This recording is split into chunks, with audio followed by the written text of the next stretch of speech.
What's up, UNESCO? All right. There you go. It is an honor to be here today with you, with so many representatives from all around the globe, representing so many peoples and so many languages. And I come here in the spirit of the crossroads, and I also come here bearing to that crossroads two quotes from Czesław Miłosz. One is, what is poetry that does not save nations or people? Because I come here with that spirit today, with the idea of literature carrying the voice of nations and nations of people. And I also come with the quote, the living owe it to those who can no longer speak to tell their stories for them. Because I also come here as a bit of a storyteller today. And I come here with stories from my people, from my nation. I come here with stories from this book, Olio. Now, I'm going to briefly explain. Olio means the middle part of a minstrel show. And the minstrel show was a form of entertainment that was created by white people in the United States to make a mockery of black people. It was also a form of psychological warfare that ended up being the foundation of theater in the United States, the minstrel show. So the Olio was the middle part of the minstrel show, in which there was a variety of acts that would come together. And could be a dancer, a juggler, it could be a piano player, et cetera, and they would entertain the crowd, right? In this book, Olio, there are a host of newly freed African-American performers and artists from the years around, just after the Civil War up until World War I. And I would just like to take this time to tell you the story of one or two, actually, of those people. Is that cool? Are you with me? Can I get an amen? There you go. That's what I want to hear. Okay, so these two folks right here, that is Christine and Millie McCoy. Christine and Millie McCoy were born on a plantation in North Carolina in 1849. They are sisters. They are not just standing back to back, however, they are pygopagous twins. That means they are joined essentially from the bottom of the rib cage through the spine all the way through the pelvis. And when I found out about their story, I wanted to figure out a way to bring their story to, actually, can you keep the screen on the screen? Yeah, there you go. You don't need, they already see me. All right. I just wanted to figure out how to bring their story into poetry. And so I started searching about in different ways, and I want to present the poems that I came up with for them. Okay, here we go. And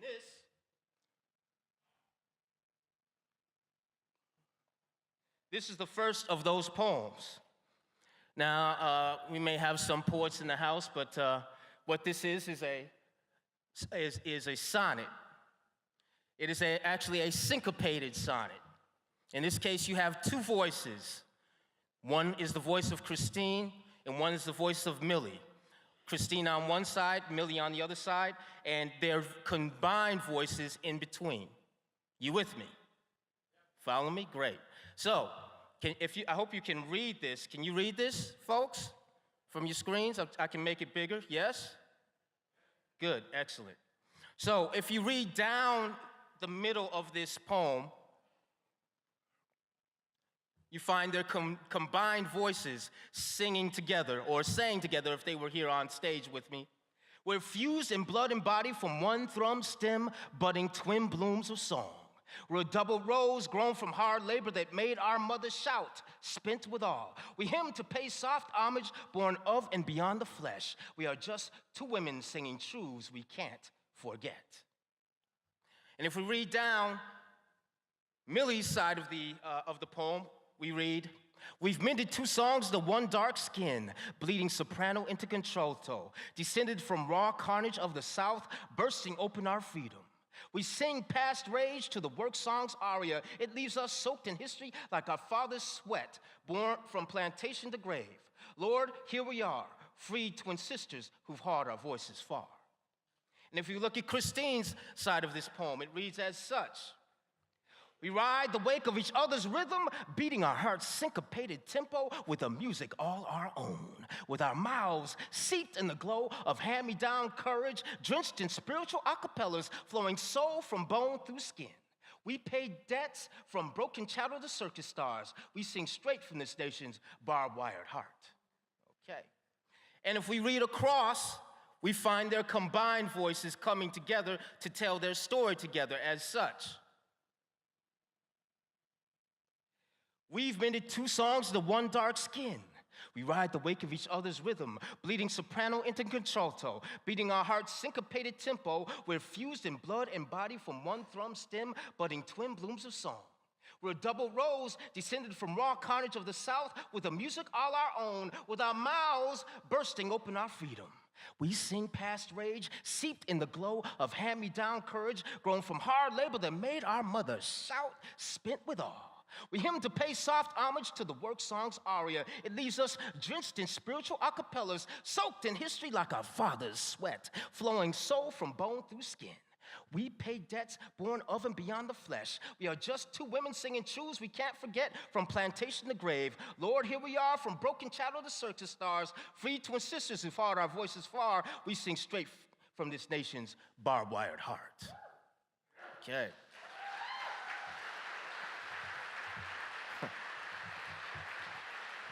I see, thank you. I see we got some sonnet fans in the house. So sonnet has a particular rhyme flow. It runs like you're stuttering through the alphabet, like A, B, A, B, C, D, C, D, E, F, E, F, G, G.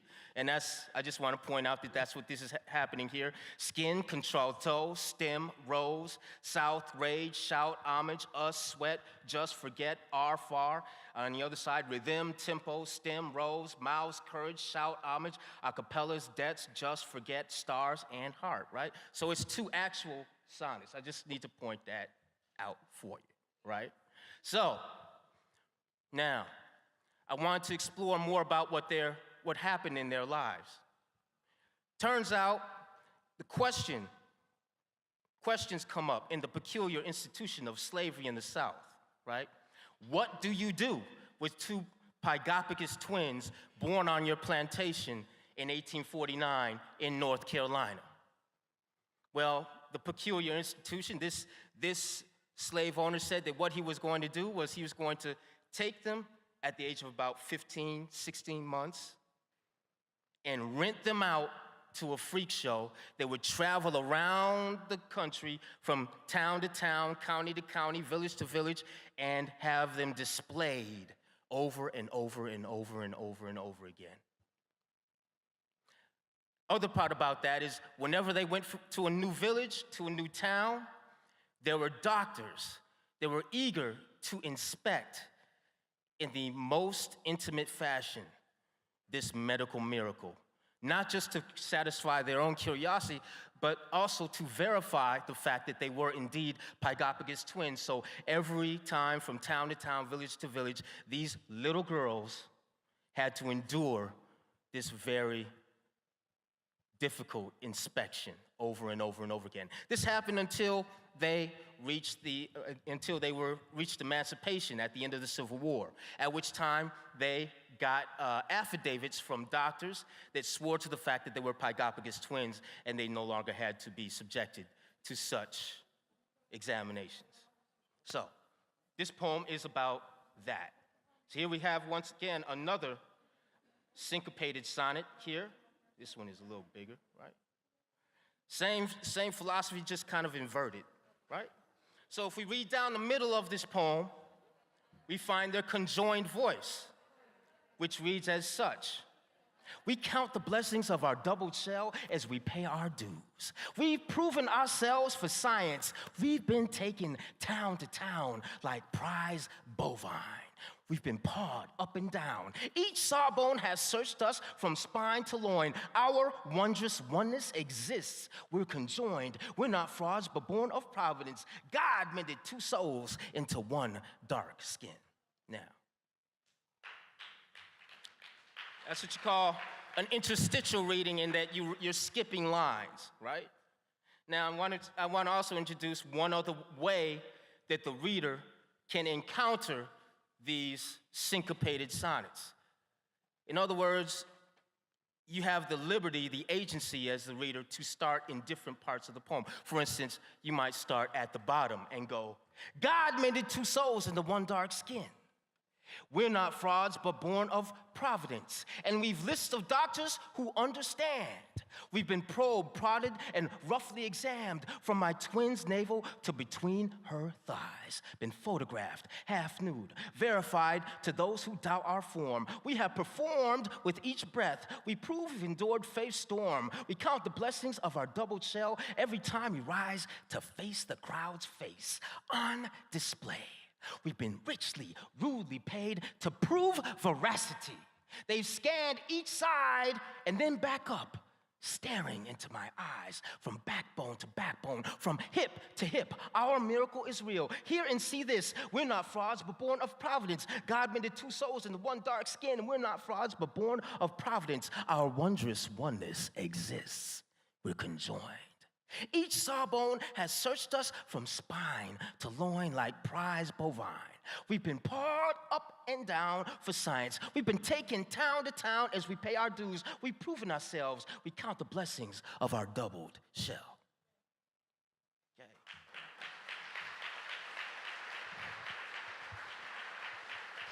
So, one might be curious as to what else happened with the McCoy twins. Well, turns out if you are the type of guy that's gonna take a couple of twins and rent them out, or if you're gonna take them around town or around the countryside, you might be the kind of guy that would say, I wanna keep all this money for myself.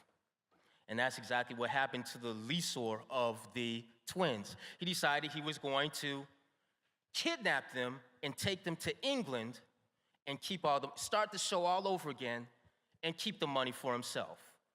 So, new question for their master, which was, how do I get my money back? How do I get my property back? What he did was, he decided to take their mother, take her on the boat with him to England, track them down, right? Because they were being on display in London. Find them, and as soon as they saw their mother come through the door, the first thing they did was what any 2-year-old would do. They ran to their mother saying, "What? Mommy?" And that was part of his proof of ownership. Now, went to court and got them back. However, this raised another quandary for their mother. Because in England, in the year of 1851, slavery in England had been abolished. So the question for the mother was, would she try to sue for her freedom and the freedom of her children, or would she go back to the United States where she had a husband and 5 other children? Such were the quandaries of slavery. And this poem is about that. Millie Christine are kidnapped. So, we start from the bottom, we find the answer immediately. Straight into Dixie's rebellious mouth, our mother left England and went back south. Choosing between homeland and untold harms, we returned to a master we could trust. We sailed back to our Carolina home. We'd earned the London court's sympathy, and thus, though we'd missed family, were we not blessed? The thief's greed had set us free. Although bonded From slavery, we slipped into liberty. We've been stolen from mother and master, absconded like contraband. We've been shipped to Britain at the age of 3. We've been kidnapped afar like double-dark treasures. Entertainment straight from America's barbed-wired heart. We've been rented and sold, then snatched. Taken at the age of 3, we've been kidnapped afar. Imported by a scallywag agent, we've been stolen from mother and master. Absconded, we've been smuggled to freedom soil. And yes, the thief's greed had set us free. Although bonded, though we'd missed family, were we not blessed? We'd under London court sympathy, and thus we went back to bondage in mother's arms. We sailed back to our Carolina home. We returned to a master we could trust. Choosing between homeland and untold harms, torn between family or freedom's unknowns, our mother left England and went back south, straight into Dixie's rebellious mouth. Now, just want you know, I don't really plan the way that I'm going to go through these. It's kind of done ad hoc, so to speak. So you can choose your own way to go through these poems, right? Now, a couple other stations in their story. When they returned to the United States, they continued to perform on the plantation and for the master. This continued up through emancipation, right? After emancipation, in 1865, they had the same quandary that every other newly freed slave in America had. How am I going to put food on my table? How am I going to put a shelter over my head? Their answer was to join the freak shows of their own volition without having to be subjected to those grievous inspections that they had to be subjected to while they were in slavery, because they had affidavits that swore to the fact that they were Pygopagus twins. So they started touring around. They became, now I should say here that they did not just stand in front of the audience and get gawked at. They were very talented. They spoke multiple languages, right? They played multiple instruments. They sang. They danced. They put on quite a show. As a matter of fact, they became quite popular all around the world. They played in Europe. They played all over the world. They played in front of dukes and kings and queens, etc. And along with those performances, they got a little bit of coin. Not just a little, but a lot. And what did they do with that coin? Well, they sent it back to mom and dad like good kids, all right? And what did their parents do with that money? They bought the plantation upon which they had been slaves. And that land is still in the possession of that family to this day. So, this poem is about that. Millie and Christine buy land. This is very inspiring to me because I'm just trying to buy a place in Brooklyn, right? We're free, twin sisters who've hauled our voices far. Now, excuse I hope my translation is somewhat accurate, but we're singing in drei Sprache und machen es schwarz. We speak more than one tongue. Wherever we roam, we've made our wealth. For gratification, we earn respect. We give solid proof that this gives pure gold. While we travel the road with dimes hoarded by pinching francs and pounds against servitude, we sing freedom bound with duets all mingled up to heaven. We've bought land that once enslaved our parents with duets all mingled up to heaven, and we know the cost. We've overcome from the root of our guts. We give back against servitude. We sing freedom bound for our folks. Thus we buy liberation from each gawking crowd. Meanwhile, dollars stack with dimes hoarded by pinching francs and pounds. We pay mortgage on our old plantation. The Lord provides for us. We make greenbacks. This gives pure gold. While we travel the road, we've made our wealth. For gratification, we speak more than one tongue. Wherever we roam, nous avons chanté la français à Paris. We're singing drei Sprache und machen es schwarz. We melodize worldwide. More than just freaks, we're certified global phenomena. We're free twin sisters who've hauled our voices far.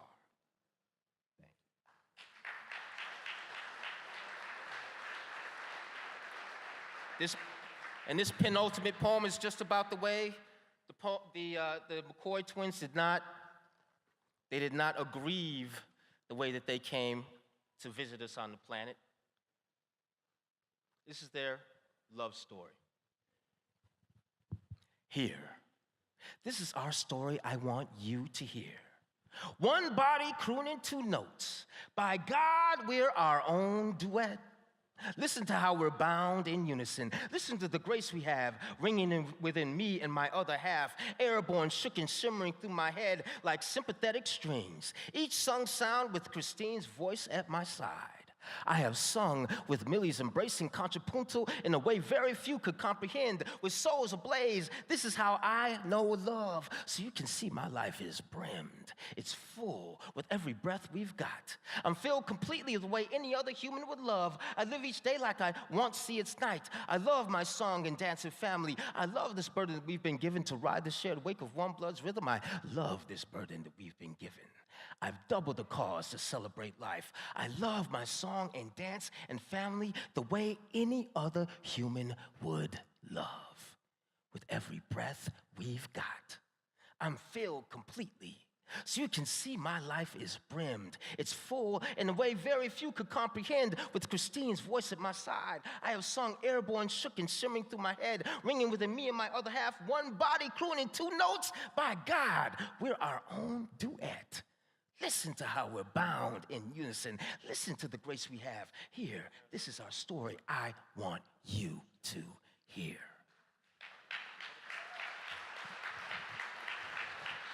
Okay. Teeny tiny poetry lesson. Okay. There's something called a crown of sonnets, where the last line of one poem becomes the first line of the next, and the last line of that poem becomes the first line of the next, and then the last line of the last poem becomes the first line of the first poem. You guys, who am I talking to? Literature, right?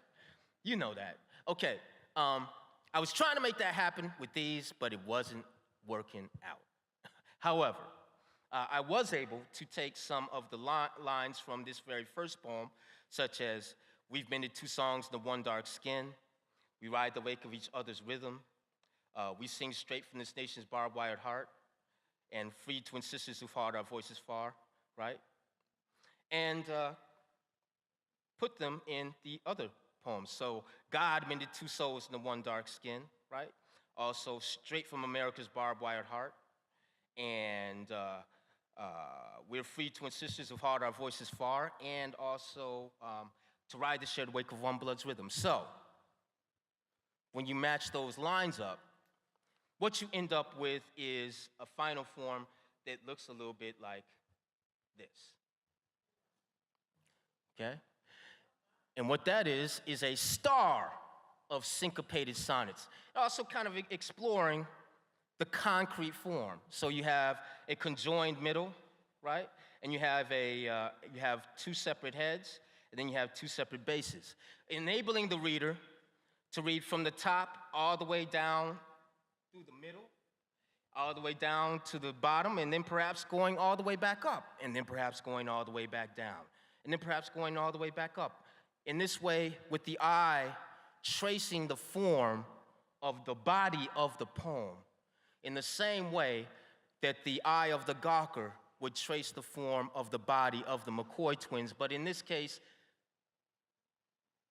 learning the story of the McCoy twins along the way. So that is a star of syncopated sonnets. I'm just going to say, in the book, right here, when you buy the book, right? Actually, it folds out so you can see it in its full breadth. And also, these pages are perforated so that, there you go. It tears out of the book so you can have the McCoy twins on display where you would like to have them, right? There you go. That is the McCoy twins, star of syncopated sonnets. So, I just wanted to conclude by saying it's been an honor to be here with you.